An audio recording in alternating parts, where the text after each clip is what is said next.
Hare Krishna everyone, we are continuing to read the Teachings of Lord Kapila, the book by His Divine Grace, Srila A.C. Bhaktivedanta Swami Prabhupada, Chapter 13, Perfect Knowledge Through Surrender, Text 29.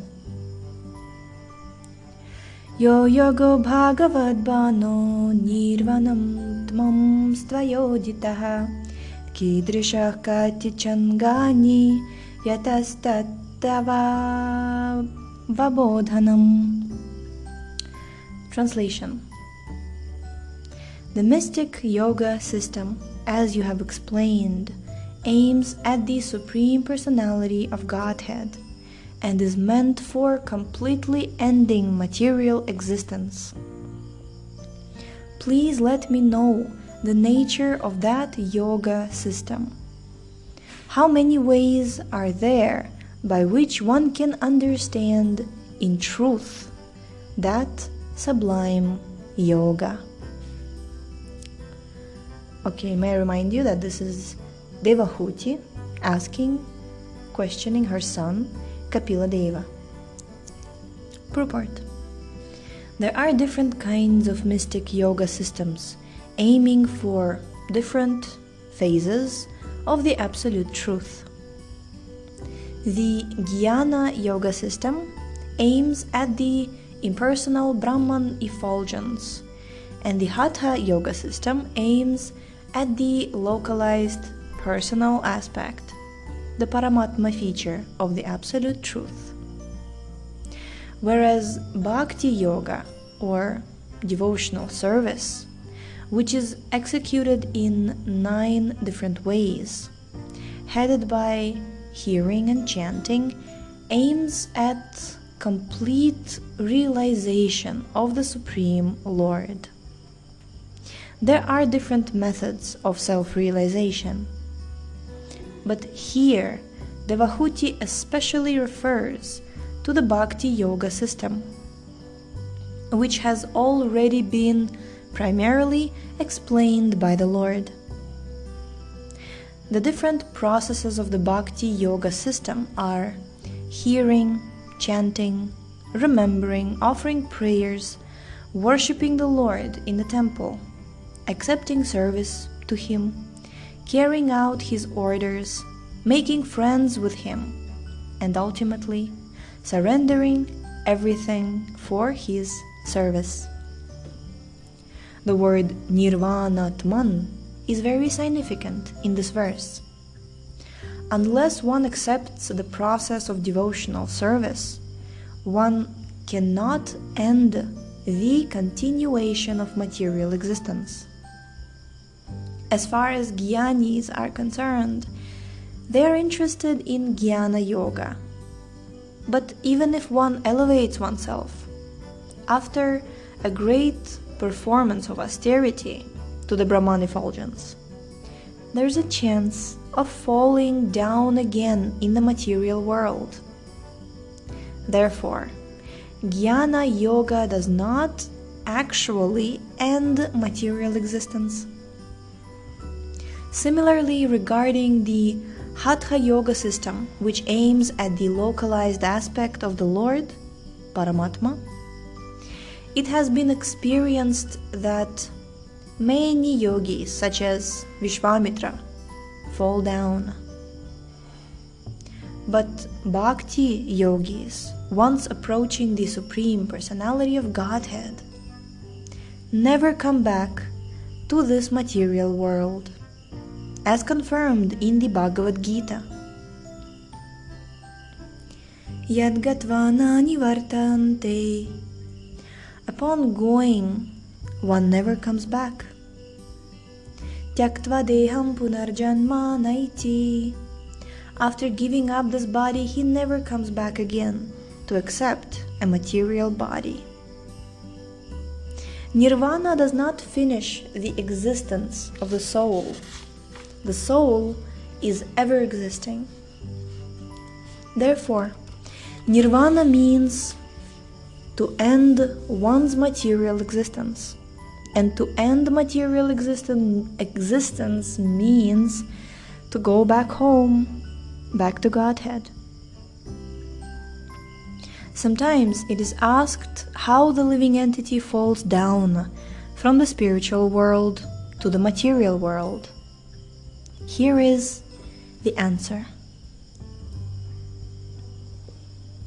Unless one is elevated to the Vaikuntha planets and is directly in touch with the Supreme Personality of Godhead, he is prone to fall down, either from the impersonal Brahman realization or from an ecstatic trance of meditation. Another word in this verse, Bhagavad Banaha, is very significant. Banaha means arrow. The Bhakti Yoga system is just like an arrow aiming up to the Supreme Personality of Godhead.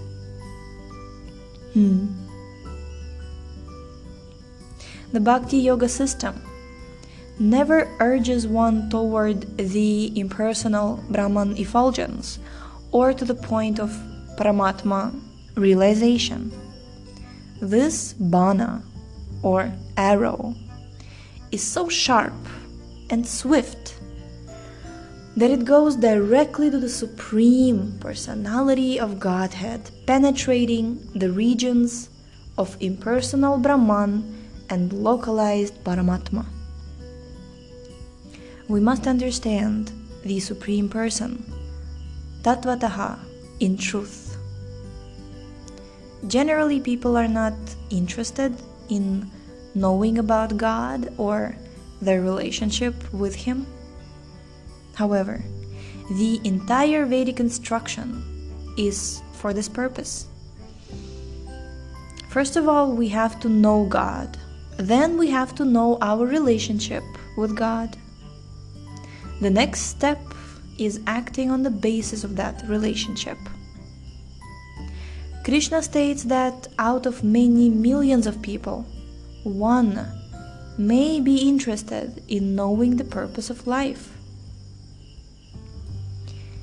Human life is meant for this end, and if one does not come to this understanding, he is no better than an animal.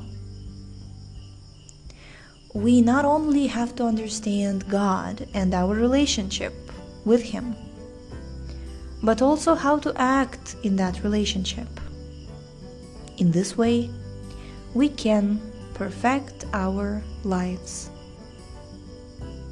When one is a Siddha, one understands himself. That is, one understands Aham Brahmasmi, I am not this body. This is Brahman realization, the Brahma Bhuta platform.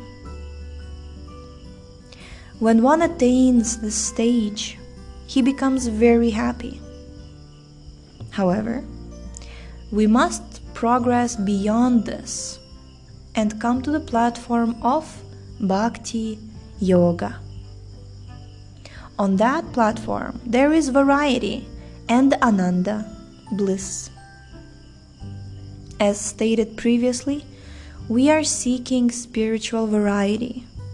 And if we do not enter the spiritual world, we will again fall down into the material atmosphere.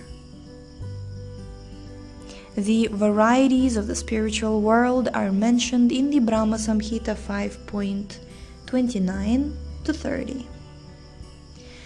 Chintamani prakarasadma sukalpa vriksha Laksha vriteshu surabhira bipalayantam Lakshmi sahasrashata sambrama sevyamanam Govindamadi purusham tamaham bhajami Venum kvanvantam aravinda dalaya taksham Barhavatam samasitam buddha sundarangam Kandarpakoti kamaniya vishesha shobham Govindamadi purusham tamaham bhajami.